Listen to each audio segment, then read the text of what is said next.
to. Um, it's called, I don't know if you can see that, Trump 2020 with a strike through it. As our hands are about to drag us over the finish line, the possibility of another 4 years strikes us on the head with anxiety. For those choosing a broken economy over public health, imagine you're forcibly stripped naked, expected to comply as if it takes the same ease as returning a smile to an old friend who is blind to your pleas. Goosebumps conquer your skin as cold fingers trace your fists, your hardened shoulders, your lips. Measuring tape caresses your chin slowly before wrapping itself around your throat. They sit you down on something cold to your naked ass and thighs and bombard you with 1-inch binders of pallets. Which shade of oppression wears you best?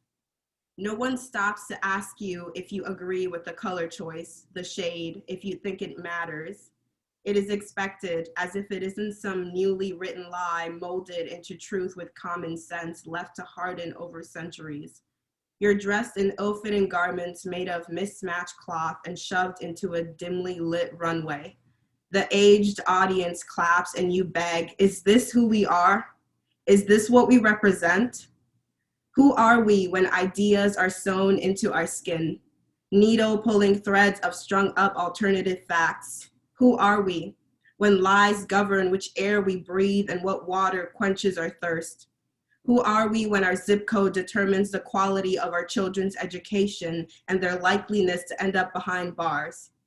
Who are we when self-love is a political statement, when valuing your life is a political statement, when fighting for clean water and air is a political statement, when marrying someone who looks like you is a political statement, when learning about where you come from is a political statement, when speaking your mother tongue is a political statement, when asking for your unalienable rights is a political statement, when your existence is a political statement, when giving birth to yourself is a political statement, when demanding safety from your institution of higher learning is a political statement. Who are we? When our children learn to associate skin to social caricatures before they have their home address memorized. We are a nation shackled by apathy. And who are you? You are history, insisting on being a broken record at the expense of posterity, of liberty, of justice, of freedom. The oldest among us, yet no wiser.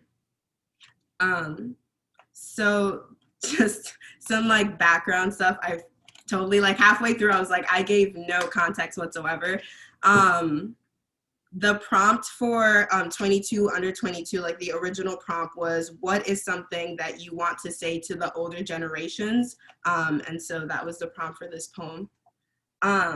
Next, I'm going to read the poem that I actually have in It Can't Happen Here. Originally, the poem was commissioned for a podcast that one of my friends actually started called Slice of Americana. I'm gonna put the link to it in the chat later. And so the whole premise of the podcast is to talk about things that like represent America to different people, different artists from their points of view, from different walks of life. And so, yeah. This is called Fuck Your Apple Pie.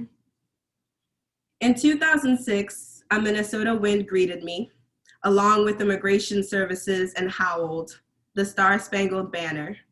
For years, its howling was a frequency my ears could not understand. I heard silence, complacency, but it still howled. It went something like, oh, say, can you see by the dawn's early light what so proudly is hailed as the greatest country on earth? Oh, say, can you see the rocket's red glare of bodies trailing from sea to shining sea? Can you see the perilous fight for freedom, for liberty, for the right to bear arms heavy with shameful history? Can you see giving annual thanks to murderers? Can you see generations birthed to work? Can't you see? I heard nothing. Silence, complacency.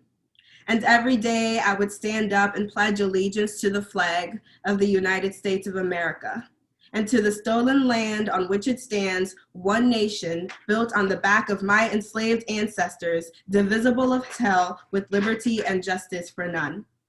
And one day, finally, I heard it. I heard it howling, finally, and the ringing in my ear caused me to go mad, so this angry Black woman began howling. You want me to thank my lucky stars that the flag still stands for genocide and subjugation, for secession, for insurrection, that this flag still waves a green light for oppression, for racism, for homophobia, for sexism, for xenophobia, for the right for human beings to dehumanize other human beings? But God bless the United States of armed forces located in 70 different countries. They trample across the earth, bald ego leading them, screeching, this land is my land, this land resource is my resource, turning to his troops and they chant back, this land was made for you and me. From Burkina Faso to the Philippines, this land was made for you and me, and the bombs bursting in air give continuous proof to the world that colonialism and imperialism is alive and well. Oh, I'm ruining your apple pie, interfering with your manifest destiny. Oh, I'm manifesting destiny, all right. I'm manifesting universal health care. I'm manifesting the burning of red line white picket fences. I'm manifesting affordable education. I'm manifesting senators who do more than tweet. I'm manifesting abolition. I'm manifesting reparations because y'all Louisiana purchased Mother Africa's children and stole their identities. I'm manifesting waking up one morning and saying I'm proud to be an American. Thank you. You see everyone clapping, but it's so weird because I'm not hearing anything. Zoom is so interesting. Okay, so this next one, it was actually my first ever spoken word slam poem. I was in speech, on a speech team my senior year of high school. And so originally this was like a 9-minute speech that I condensed into a 3-minute slam poem. It's about the first time somebody called me the N-word online on Facebook, actually. And so, yeah. Nigger, you look burnt. You look like dirt. Delete this. Those words materialize on my computer screen, digital, but tangible enough to slither into my 12-year-old ears. Their venomous echo continues to penetrate my ego. Mr. Anonymous, I have some questions for you. And I must warn you, this is not an interview. This is an interrogation. It's my fists slamming, my eyes staring, my ears smoking, my mouth screaming, my mind seeking the answer to my least favorite question, why? Do I need a smaller nose? Is my skin too dark of a tone? Why couldn't you just have leave me alone? Don't feed me your lies. I see you avoiding my eyes. No more hiding behind your computer screen. I'm forcing you in all of your racist glory to be seen. Would some extensions gain your validations? Perhaps some chemicals in my hair, you know? Give it a little flare much like the inferno in my eyes that's causing you to sweat. Answer me. Why is my skin fetishized, but my hair criticized, my personality stigmatized, yet my body idolized? No, you can't speak to your liar, I mean lawyer, I mean liar, I mean lawyer. Because we both know I can't truly prosecute racism. No, especially not in this system, in which anonymity whitewashes accountability, in which your identity is concealed by white cotton grown in the same dirt you say I look like, in which the gavel is wielded by old hairy white hands, a system in which the brown paper bag still testifies against me, the jury of my peers don't represent me, the judges themselves don't believe me, even my ally friends won't defend me. Mr. Anonymous, you're the one on trial, yet I've been charged with the crime. The predetermined verdict hangs in the air, building tension with each swing back and forth and back and forth and back and forth with the same rhythm. You imagine me swinging back and forth at the gallows hung like my ancestors who have been executed before me by men hiding their faces as if we don't already know what their race is. Mr. Anonymous, beyond these soundproof walls and bulletproof glass lies the world in which you are me and I am you. You, the agent, and I, the target behind the computer screen that protects you but leaves me vulnerable to venomous words and poisonous slurs. Behind the computer screen, a computer screen, it's a computer screen. Mr. Anonymous, you're right. I should delete this. Nigger, delete this. You look burnt, delete this. You look like dirt, delete this. Mr. Anonymous, deleted. Cool. That was my first ever slam poem. So good times. Okay, so this next one is called Blue Lives Matter for a very specific reason, because I want to evoke a specific feeling before like starting the poem. Yeah, I'm just gonna get right into it.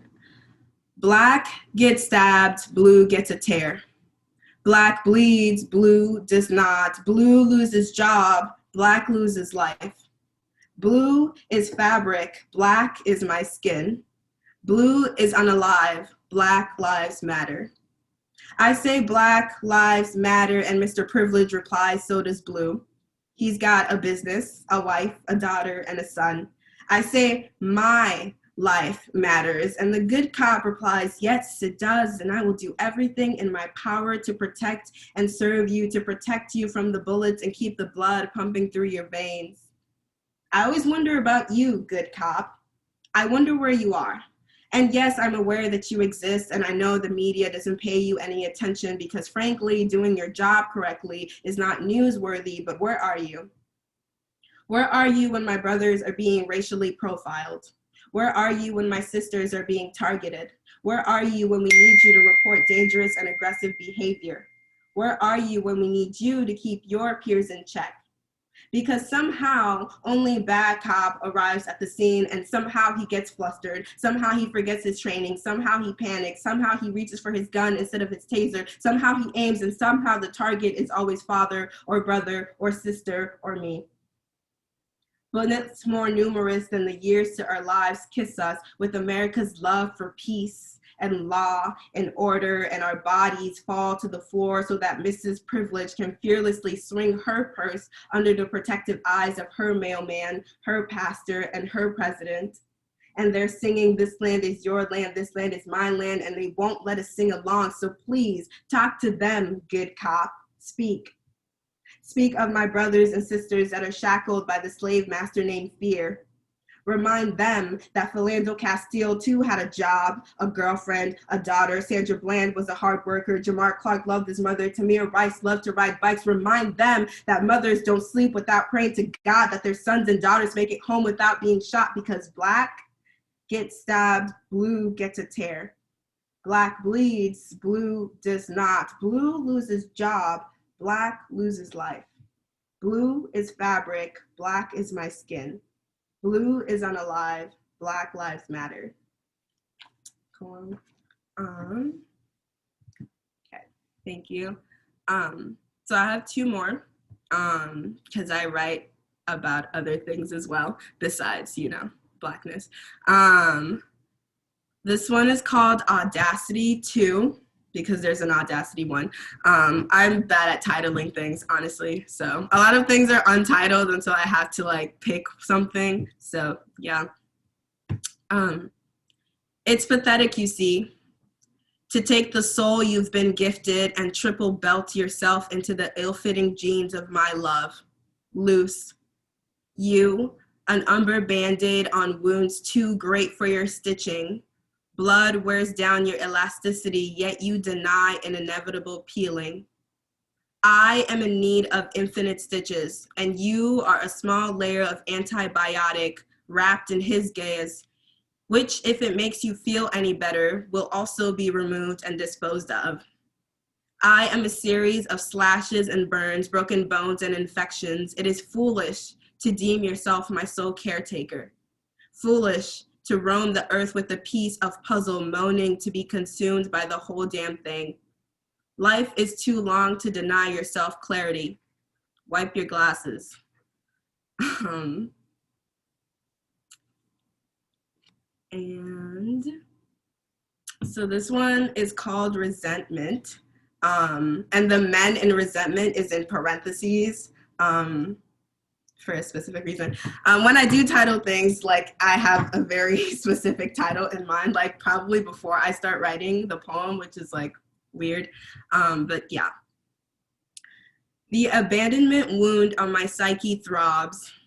It has been gashed open, this time gushing, raw flesh seething at the notion of starting the scarring all over again. The aloe plants in my grandparents' yard teleport to me and use their gel to soothe. The emotional pain ripples, rendering me dizzy, confused, hands on walls searching for a doorknob. I need to get out. The floor beneath me collapses into the wound itself, and I fall into a pus-filled bloodbath of emotional trauma. Too many times has the gas been lit on my reality. I let myself be consumed because there is nothing I want more than to let go. So I let myself get dragged to the core of the wound. They all stand before me. My eyes close as I imagine their heads rolling. I exhale. You're all forgiven, except you. Thank you.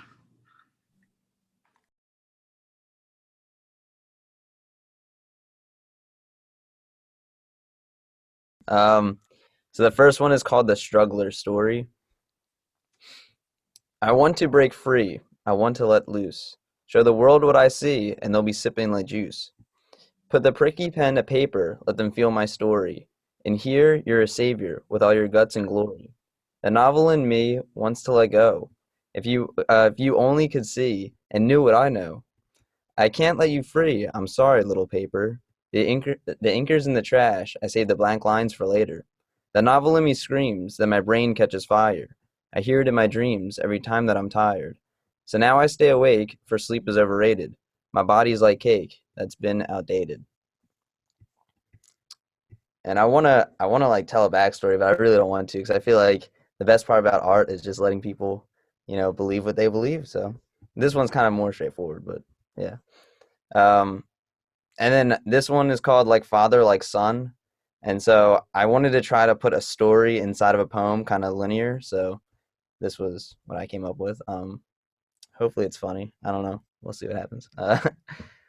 My dad would tell me stories and jokes all the time. Some were just noises, others were rhymes. He'd tell me to stay young. The older you get, the crazier you'll be. Just a side note, we both wear glasses to see. So he tells me the story about going into the shower. He sings, he dances, stays in there for an hour. But then the moment hits, and he looks all over the place. Everything look HD, because his glasses still on his face. We both share a laugh, and I call him insane.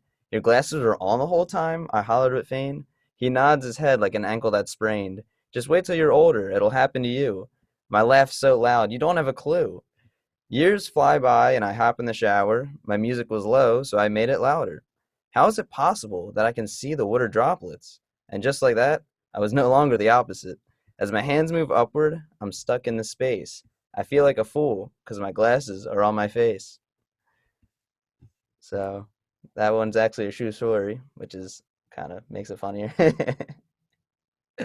um, the next one I have is What Lies After Safety. And so this is kind of like a piece where it's me pretty much talking to myself. Um, and yeah, higher than a bald eagle, but still low enough to smell my blood. I'm standing on the precipice of adulthood, yet I don't feel like I belong. My knees aren't barking, and my spirit still glistens in the outdoors. But the calendar says the date loud enough for everyone to hear. May is going to hit me in the chest like a bag of potatoes waiting to be steamed from the inside out. Is it possible to feel like one of those potatoes? The smoke of reality that fills my lungs every night before bed remind me that I'm getting closer. The baby steps look bigger than I remember. Maybe it's a fast baby who's eager about all the question marks. That'll happen in the next chapter? Or maybe there are no steps at all. If the time that's ticking is actually my heart, then am I responsible for this? If fear feels the need to sneak up on me whenever I think, then am I the one to blame for this glitchy reality? All of these questions point to me, even though my sneakers are the ones on the scary cliff. The only option I have left is to jump. And yeah, that's kind of one that I'm always like thinking to myself. The next one I have is a wave of hope. When you hit a dead end and not a single beam of light hits your pupil, what do? Is it true that if they're chasing you and your heart can't hit the finish line, then your body begins to float? Like a boat in the ocean or a duck that glides across the surface waiting for its mother.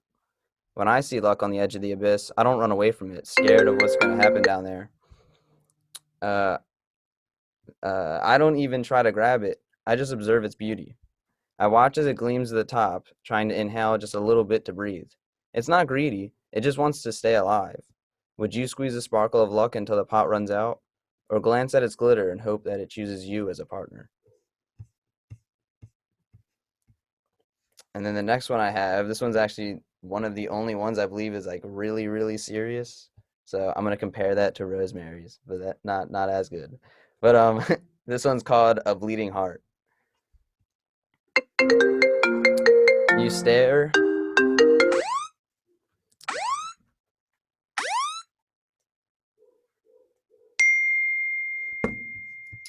This one is A Bleeding Heart. Sorry about that. You stare, and I can smell your fear from a mile away. Confused and concerned, but you don't look at it from my side. You don't care how I feel. My face is a crusty powdered donut, waiting to just be smeared, waiting to just be appreciated, like the Mona Lisa or a starry night. Instead, I feel like a blurry blue breeze that draws your eye like Van Gogh, wishing you'd see me for more than just a clown. My smile might be painted on, but it's smeared. You might be shocked or even scared, but stop sounding like them. They don't understand us. My heart is purer than the diamond ring that's on your finger, yet you don't say hi to me. I'm treated like a lion that's stuck in a cage, even though I'm ready to break the bars of society and actually believe again. Believe I can do better. Believe I can be better. Believe that my eyes don't need to cry for help every time I see someone stare at me. As if my mane is wild and my mind is a child, trying to put pieces together like kitchen tiles. So look into my matching hazel soul suckers surrounded by black holes and tell me what you see. Do you see a madman pretending to smile, or a burning building that doesn't want the water? Which is, I actually just read that to my mom, and she was shocked. So heck yeah. um, the next one is called Crushed Velvet. She throws the ring on the floor, his eyes completely shattered. 7 years down the drain next to the garbage that was destroyed. His sadness screamed at her as her feet raced to leave. He is filled with fear and surprise, for he never, ever saw this happening. It must feel weird for your heart to be singed even though the spark is gone. The diamond might be chilly, but it can't cool a fire that's lasted 7 years. His body is parched and his cracked lips lost the glue that held his whole life together. Demons and spiders are scary, but imagine being locked in the darkness without a hand to hold. Imagine being alone for the rest of your life, and all you have left is a lousy diamond that's waiting to rest on a finger, yet you're both awake in a box of loneliness. This is what he saw as the ring fell to oblivion. Which, another story I was trying to kind of communicate in there. And so the last one I have is Without a Wick. And it goes, it was warranted violence that led me to insanity and become a tree with no leaves. Feeling like December in the spring, but I cling to what I loved best, your touch. It filled my cup of tea so high it jumped over the brim and left me with enough energy to light a neighborhood for 3 weeks straight. But then the hand that stole you unplugged me from the wall and I was left dark and cold. My only source of light was in fact the warranted violence that left him as broken and bruised as I was. Have you ever heard the crackle of a firework and wonder how they feel to be shot into the darkness with their only source of light being themselves? As I saw you as a complete painting, but instead you're a selfish puzzle that needs one more gob of glue and not that old tape that you've been using. Just remember, even a firework needs a spark to illuminate. Yeah, those are all different pieces that I'm communicating. Thank you, Colby.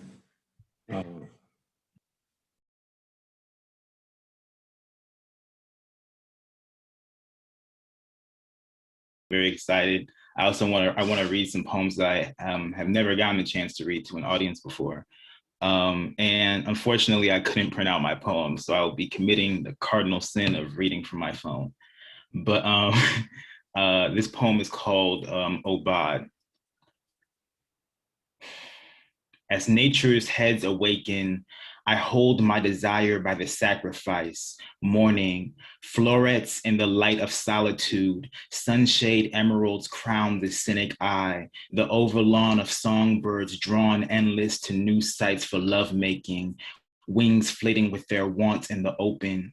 By noon, I stand in the shadow passing, my own contrast, the absolute smallness of my living. There is something for me to become. Honeybees never stop for divine order, not once need to be told pollinate or life is short. One day, I want to be so certain that I am made to love that I never wait for command or even wade in the afterthought. I just carry along with it, my wonder, my wandering, whatever the world needs of me. Thank you. Thank you. Very generous.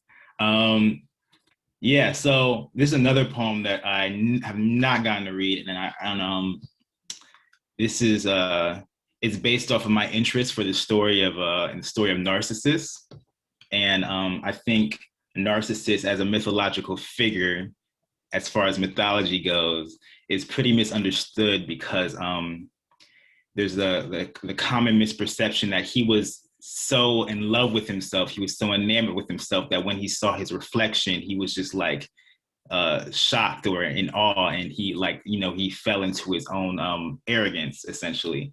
But it's not that's not necessarily the story. He kind of he didn't know what he looked like. He had never seen his face.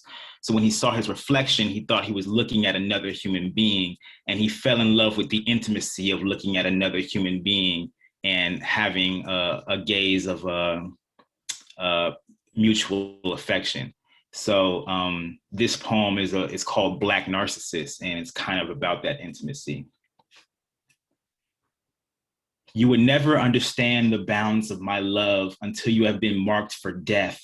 Death by desire, a live body, winged and caught in palisade teeth, lost pride struggling against the grain. Vermin preyed on my handsomeness, not beauty, but joy. So I figured this departure from body, rehearsed over and over again until my blood no longer startled, until I gave up on seeking escape. Once I traced the grooves of my back with an unfired arrow, mapped out the breakaways of my nerves, became immortal only in the sense that I could not love anything, living or dead. This was not a long ceremony, love's haunted language burning slowly under my tongue. As everything fell still, I was already by the pool of my fate. A search for meaning surfaced as an illusion of light falling to catch an exact entry in my body, only scars dimming in the twilight cradle. Like water, the intimacy of being alive will carry whomever is daring enough to trust it. Some days, I have no other choice but to open my eyes. That's Black Narcissus. Thank you. This is another poem that this is my most recently finished poem. I was thinking about the story, the life of John Coltrane, the music of John Coltrane, who's one of my favorite musicians, one of the most inspirational musicians to me. I was thinking also about the personal arcs of redemption that we construct for ourselves in life. And I was thinking about John Coltrane's redemption through music. You know what I'm saying? So this poem is kind of about that. And it's called John Coltrane Plays Giant Steps with No One Else in the Room. Giant Steps, of course, the song. I'm ascending up a spiral staircase with a price to my step. Steepness is my only worry, so I thought, but then I reckoned up my destination, nowhere fast. Don't ask me where I be going, I hardly recall the last place. City spurned me off before I played my ode to her morning, half diminished. Me and my song, we took off like newspaper clippings, flying west in the westward wind, burning for an escape and then a joint to play, and then a way to lay down these troubles for good. I don't find love in places easy, so I improvise. Blow changes in a new voice, hit a stride with a sputtering rhythm, sun in my eyes like God wants something more from me and I'm too strung to find it. I try to be an instrument of my own longing, something to rock this misery to sleep before it rock me. But all I got is this shot in the dark solo, the one last chance to translate the static of my soul, a riff just pretty enough to put down the habit and pick up the pace and pray like never before. All my life, I've been striving for this tune I couldn't find. I had to live without it, and then I had to live within it. Make something of the notes on the page without mistaking a line for gospel. It's all about finding a feel that move you forward. Keep your cold feet a shuffle. This world betrayed me, and I still carry on with my song. That's how you know that I truly love it. Thank you. See, I'm bad at picking out deciding which poems I want to read beforehand. So I'll read this one. This is an older one. This is Henry Box Brown on Freedom. Henry Box Brown obviously gained notoriety for essentially arranging himself to be mailed out of slavery, like mailed in a wooden crate. So he was it's an interesting story, but he became an abolitionist and an esteemed speaker and all those things. But he arranged to have himself mailed from his plantation. Henry Box Brown on Freedom. Some of my passions I am unable to speak of. They are spells bound within a single chest, still animated like a score of pocketed coins. Each grief of mine becomes a new price of re-entrance, and I still visit from time to time, blood thickening at every point of bodily pressure. I have carried a heart heavy as a diseased dog, frayed by memory only a man of boundless love could ever hold on to, and only a man born free could ever forget. Freedom sings its contradictions sweetly. Escapism is first a carceral game, hollow space within a system that cannot implode. Just as tenderness is to the slave, so too is tenacity to the runaway, a human response to near unbearable tragedy.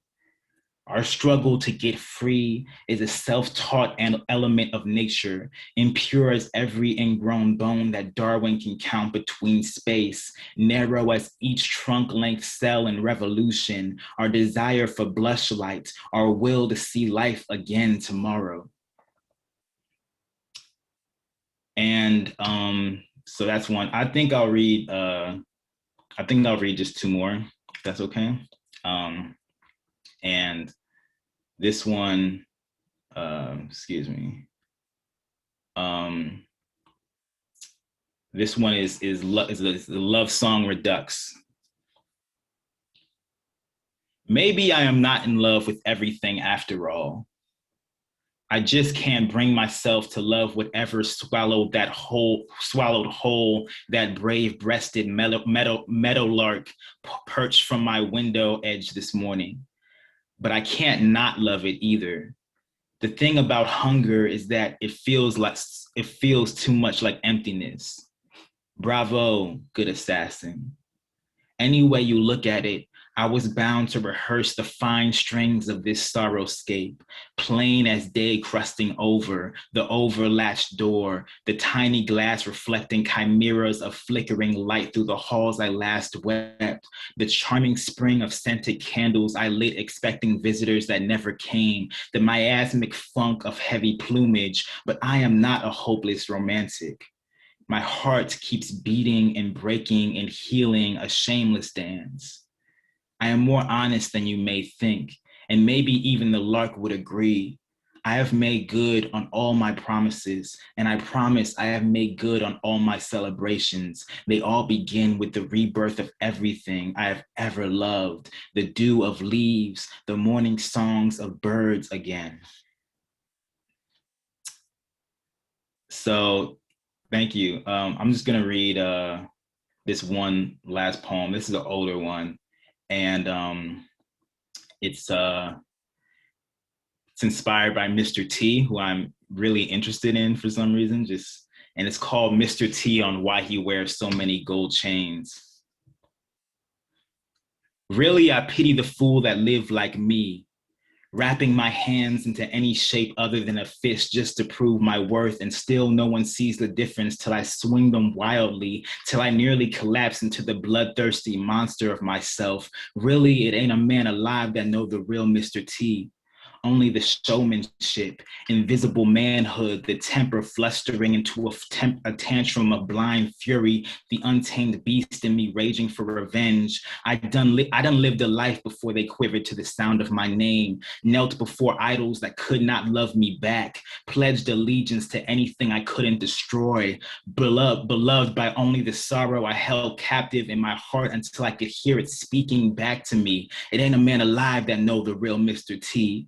I ask strangers, do you love me? And they all say, as long as I can look deep into your eyes and see a cesspool of brokenness. So I became used to vesseling the white space between the blood red cobwebs within the shattered remains of my passions. We all need to feel loved, even if by the most unholy admirers. Any of these men would put me beneath a patch of dirt and draw constellations of lies on my grave. So for now, I'm gonna be a bad man, but I ain't gonna be no dummy. I ain't gonna be no product of amusement or gimmick in all gold. Every night I cut my hands to the sky as a prayer for some God to cleanse me of my shame, but leave the sin. The smart man knows how to reconsider himself a sacrifice to something greater. A chain, chrome of gold spun sun honeycombed around my neck like an anchor to the earth. A blessing I could never believe life could improvise. I've only ever been loved in my dreams by a family of songbirds, picking moons of light and sugar from the sky and draping them around my shoulders until I am so bright that folks from far and wide know my name but get struck blind up close. This is all I know true love to be. The business of God making, the art of finding new ways to silently proclaim resurrection. For once I have chosen to testify. Praise be to the shimmery riot neckling my chest, to the diamonds and carats and kaleidoscope of heaven envow with me until the smoke blows, until I die vested in so many chains that it takes a nation of millions to hold me up.